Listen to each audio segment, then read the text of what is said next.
O Senhor esteja convosco. Meio de nós. Proclamação do Evangelho de Jesus Cristo segundo Marcos. Glória a vós, Senhor. Depois que João Batista foi preso, Jesus foi para a Galileia, pregando o Evangelho de Deus e dizendo: o tempo já se completou e o reino de Deus está próximo. Convertei-vos e crede no Evangelho. E passando à beira do mar da Galileia, Jesus viu Simão e André, seu irmão, que lançavam a rede ao mar, pois eram pescadores. Jesus lhes disse: segui-me, eu farei de vós pescadores de homens.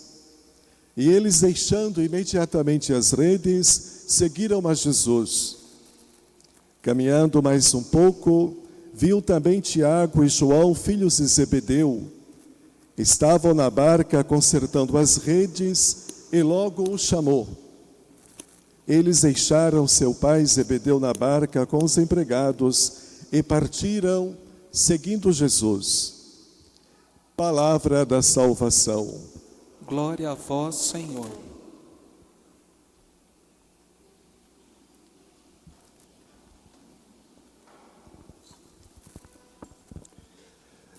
Queridos irmãos e queridas irmãs, esse terceiro domingo do tempo comum é dedicado à palavra de Deus. Assim quis o Papa Francisco que todo o terceiro domingo do tempo comum seja celebrado na igreja como domingo da palavra de Deus. Isso não quer dizer que os outros não o sejam. Mas no pensamento do Papa está o desejo de que pelo menos uma vez por ano possamos nos dar conta de que somente à luz da palavra de Deus poderemos compreender melhor a nossa vocação e missão, assim como Jesus compreendeu a sua missão no meio do mundo, uma missão de salvação. Neste domingo da palavra de Deus, também o Papa confere na Basílica de São Pedro, em Roma, alguns ministérios a alguns fiéis leigos. Hoje, 2 fiéis leigos do Brasil receberam o ministério de catequista e de leitor, para que fique mais claro para todos que os serviços na igreja, que os ministérios na igreja estão a serviço do povo santo de Deus.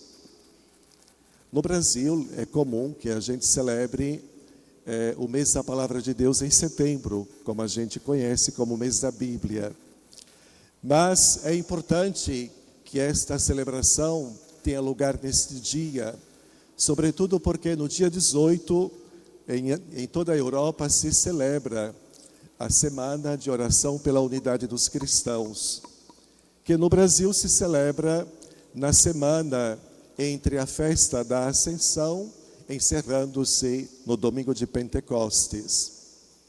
E para este ano, temos como tema desse dia da Palavra de Deus, uma passagem do capítulo 8 do Evangelho de São João: permanecei no meu amor. Esse é um pedido que Jesus faz aos discípulos: permanecei no meu amor. Permanecer é mais do que ficar com Ele alguns segundos ou minutos.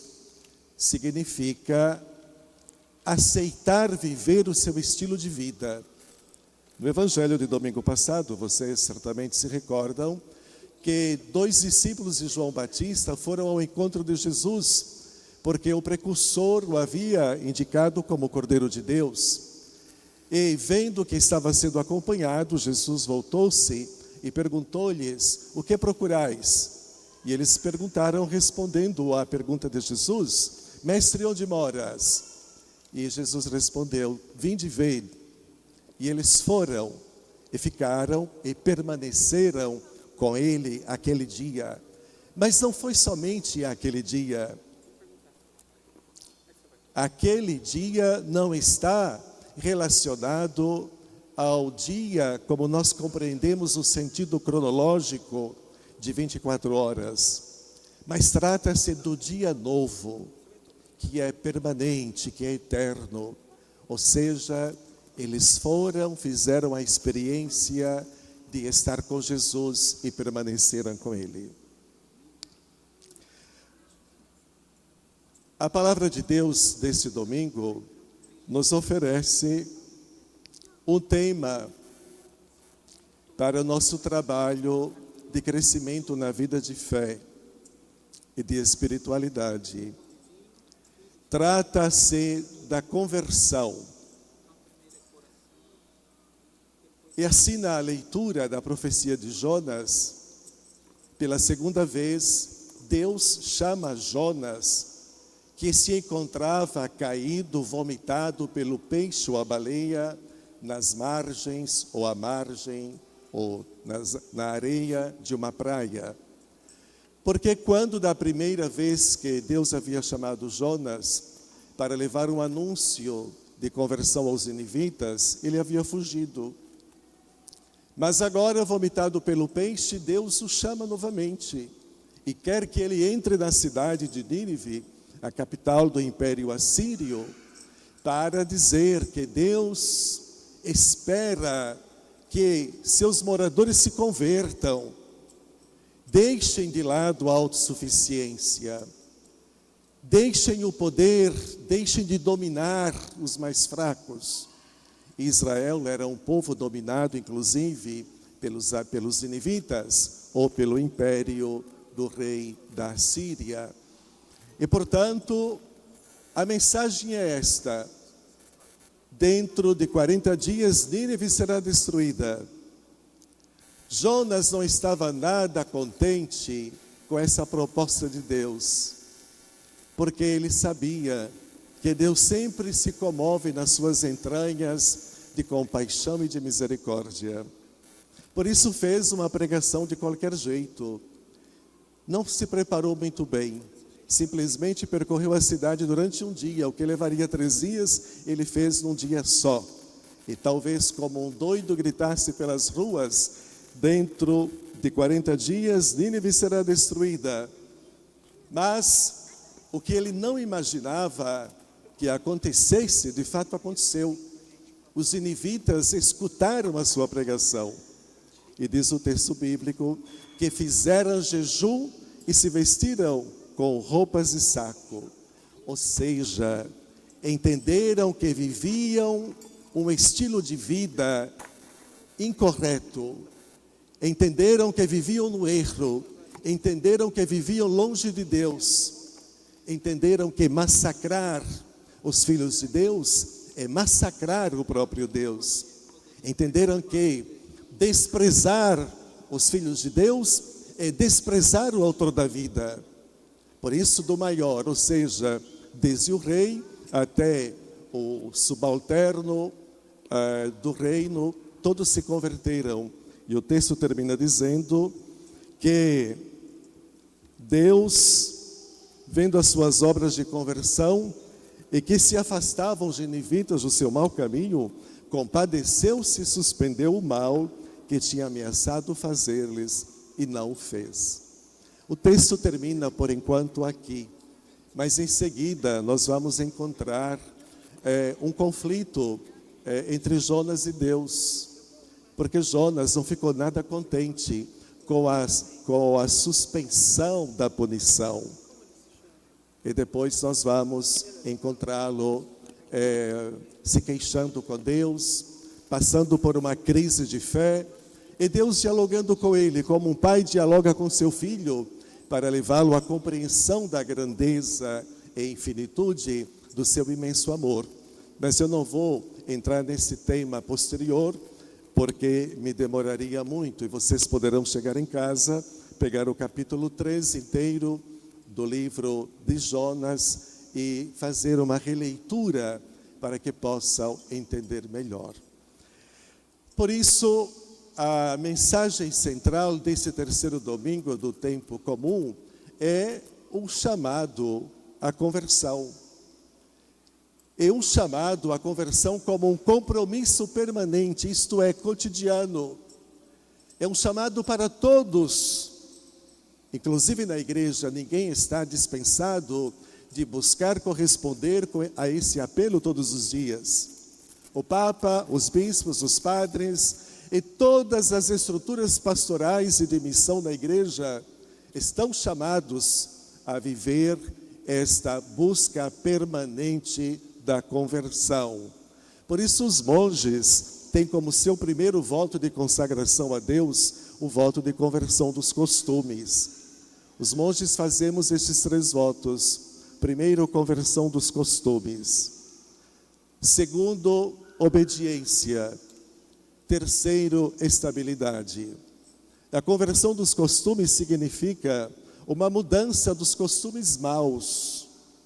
Por exemplo, um costume mau que é muito clássico entre todos nós, falar mal dos outros.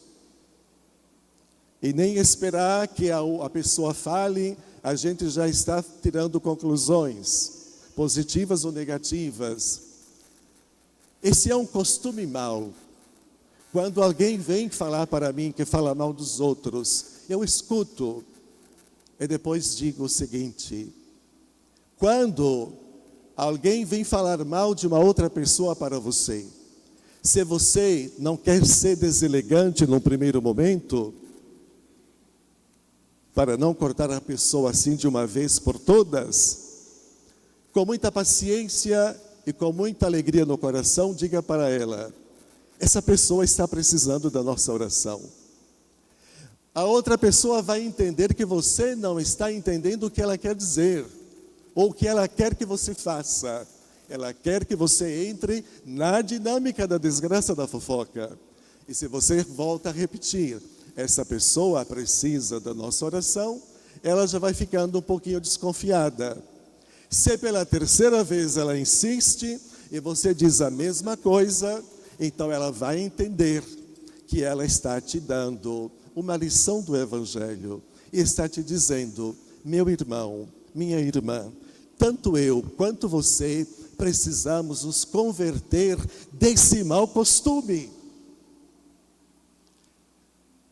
Por isso, abraçar a conversão como um voto que nos compromete todos os dias em mudar os pensamentos e os sentimentos do coração. Porque quando os pensamentos se instalam no coração, eles vão criando barreiras, separações e nos distanciam de Deus e dos irmãos. A conversão é acolher o Evangelho todos os dias. Aliás, é assim que Jesus entra no início da sua atividade pastoral ou missionária na Galileia, uma região de muitas tensões e conflitos. Depois que João tinha sido preso, Herodes entendeu que a palavra de Deus não era mais capaz de percorrer os caminhos da vida, mas se enganou, porque Jesus logo surge. E o seu apelo, a sua mensagem é esta: o tempo já se completou e o reino de Deus está próximo. Convertei-vos e crede no Evangelho. Escutamos esta afirmação no dia em que recebemos as cinzas, quando marca o início da Quaresma, como preparação para a Páscoa da Ressurreição. Nós temos 2 passagens bíblicas para a colocação das cinzas em nossas cabeças. Uma é esta, e a outra a gente deixa um pouco de lado, para não assustar as pessoas. A outra é tirada do livro do Gênesis. Lembra-te que és pó, e ao pó hás de voltar. Normalmente a gente deixa essa proclamação bíblica de lado para dizer esta: convertei-vos e crede no Evangelho. As duas têm um poder de força muito grande para nos mostrar a realidade da nossa vida. Por um lado, temos qualidades, mas temos também defeitos. Por um lado, temos virtudes, mas temos também vícios. E por causa disso, o apelo à conversão deve ser permanente. Deve ser retomado e abraçado o apelo à conversão como uma proposta de vida que me comprometa todos os dias. Depois, o outro texto bíblico me faz deparar com a realidade que eu sou. Se eu acho que sou grande coisa, devo me convencer de que não sou. Sou apenas um pó. Mas a gente pode ser um pó diferente. A gente pode vir a ser um pó diferente. Porque quem passou a sua vida amando e servindo seus irmãos, ao misturar-se ao pó da terra, será um pó cheio de amor. Será um pó cheio de amor. Imaginemos, por exemplo, São Benedito, imaginemos São Sebastião, imaginemos Santa Teresa de Calcutá, Santa Dulce dos Pobres, pessoas que amaram profundamente a Deus e aos seus filhos, colocando-se num serviço de cuidado, até descuidando das próprias necessidades, para priorizar as necessidades do outro, que é meu irmão, que é minha irmã. Essas pessoas passaram a vida abraçando o amor. E por isso, ao voltar ao pó da terra, voltam a ser um pó apaixonado. E um pó apaixonado é transformado, somente um pó apaixonado é transformado numa condição ou num estado de vida nova. Por isso, quando Jesus inicia a sua pregação, ele começa dizendo que a conversão é necessária. E onde estiver acontecendo um processo de conversão, como mudança de mentalidade e de sentimentos, o reino de Deus vai estar atuando, o reino de Deus vai estar presente.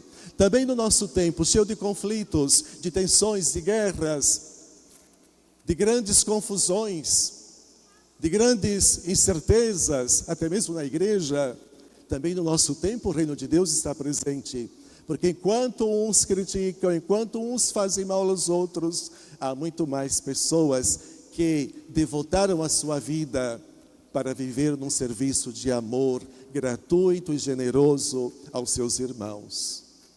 Por isso, São Paulo, na segunda leitura, ao abordar o tema das realidades da vida, se no primeiro momento o entendemos como se visse essas realidades sob um aspecto negativo, todavia ele quer nos levar a chegar à compreensão do valor positivo daquilo que nos espera. Ele diz que a figura deste mundo é provisória. A figura deste mundo é provisória. Diante desta realidade, até mesmo uma relação que cria um vínculo indissolúvel, como é o matrimônio, é também uma relação provisória. Porque num dado momento, um vai e o outro fica. No segundo momento não existirá mais nenhum dos dois aqui. Consequentemente, as outras coisas que a gente experimenta, momentos de alegria, momentos de bem-estar, momentos de aproveitar das coisas desse mundo, tudo isso está no nível da provisoriedade. A figura desse mundo passa, mas o reino, o mundo definitivo é destinado para todos os filhos e filhas de Deus. E entra no reino definitivo os que realmente abraçarem a conversão como um projeto de vida pessoal, comunitário, familiar e eclesial. Logo, todos somos convocados a viver a dinâmica da conversão. Mas o Evangelho continua nos mostrando Jesus chamando colaboradores para que esse anúncio seja levado a outras pessoas. E encontra, no primeiro momento, dois irmãos, André e Simão, a quem Jesus dá o nome de Pedro. eram pescadores. Depois encontra outros 2 irmãos, Tiago e João. João aqui, o 4º evangelista. E faz o mesmo convite que fizera aos 2 primeiros. Segui-me e eu farei de vós pescadores de homens. Uma outra tradução, segui-me e eu farei de vós pescadores de coração. Porque quando a Bíblia fala homem, não está pensando só no homem quanto masculino. Está pensando no homem e na mulher. Eu farei de vós pescadores de corações. E diante do chamado de Jesus, certamente se perguntaram como ficariam as pessoas que dependeriam do seu trabalho, dos seus trabalhos. Mas no contato direto com Jesus, no diálogo com Ele, foram entendendo que estavam diante daquele frente a quem todas as coisas e necessidades se tornam relativas e Ele se apresenta como o bem maior para a história da humanidade e para todos os corações. Por isso deixaram as redes, o pai e deixaram os empregados. Foram chamados quando estavam trabalhando. Tem gente que pensa que Jesus chama preguiçosos. Jesus não chama preguiçosos. Pode ser que tenha um padre preguiçoso. E às vezes a gente tem que lutar, sabe, contra a preguiça. A gente vai ficando cansado e às vezes vai se instalando, não? Uma certa preguiça. A gente vai percebendo que o tempo vai exigindo mais da gente, as nossas capacidades físicas já não vão correspondendo tanto, mas a gente precisa trabalhar. Por exemplo, eu fiz uma experiência agora que todos os meus amigos estão rindo de mim, porque eu cheguei para eles quando cheguei ao Brasil e contei. Eu estava 2 meses trabalhando no Santuário de Fátima, em Portugal, no atendimento às confissões. E lá a gente atende gente do mundo inteiro. Evidentemente que nós, os padres, precisamos conhecer algumas línguas para atender estes penitentes. Mas em Fátima a gente vê o que significa o convite de Nossa Senhora à conversão, que se alcança pela reza do terço. Pela reza do terço. E é difícil uma pessoa que esteja vivendo longe de Deus e da comunidade passar por Fátima e não ir ao confessionário se confessar. Ou se não se confessar, ao menos pedir uma benção. E eu recebi gente que estava há 50 anos distante da igreja, mas que esteve naqueles dias em Fátima e não resistiu não ir ao confessionário, porque estava latente na sua consciência, ficou no coração esta semente do Evangelho como um apelo à conversão, e procuraram se confessar. Uma outra pessoa me assustou muito, me disse: não quero me confessar. E a gente fica um pouco com medo, porque tinha começado a guerra entre Palestina e Israel, e a Europa estava com muitos pontos, como posso dizer, me foge agora a palavra, estava com muitos pontos de suspeita. Então havia uma vigilância muito grande nos aeroportos, havia uma certa preocupação também por parte da segurança em Fátima, porque é um lugar que recebe muitos peregrinos. E você vê, por exemplo, irmãos do Oriente Médio, de outros países, de culturas ligadas ao islamismo, com suas vestimentas, etc. E a gente já fica com aquele medo, não? Ocasionado pelo preconceito. Será que vai ser agora? Não. E quando você está no confessionário, uma cabine que ninguém te acompanha, você não sabe o que pode acontecer ali. Mas então uma pessoa chegou muito brava e disse que há 40 anos estava distante dessa realidade de igreja. E começou a me falar do seu trabalho, da sua profissão. Era uma profissão de cartomante e assim por diante. Mas me disse: eu não faço trabalhos para estragar a vida dos outros. Só faço trabalho para melhorar a vida dos outros. Não, mas ganhava dinheiro para isso. Ao final, depois que me assustou, me disse: mas eu quero que o Senhor me dê apenas uma benção. Bom, terminado o meu período em Fátima, eu me desloquei até a minha conexão em Paris e perdi o voo, porque atrasou a saída do avião em Lisboa. E com isso, a gente tem que se dirigir à companhia aérea, que deve providenciar uma realocação numa outra companhia para que possamos chegar mais ou menos próximo àquele que seria o nosso horário de chegada no Brasil. Eu deveria chegar no dia anterior, às 6h15 da tarde, cheguei na madrugada do dia seguinte, às 4h30 da manhã.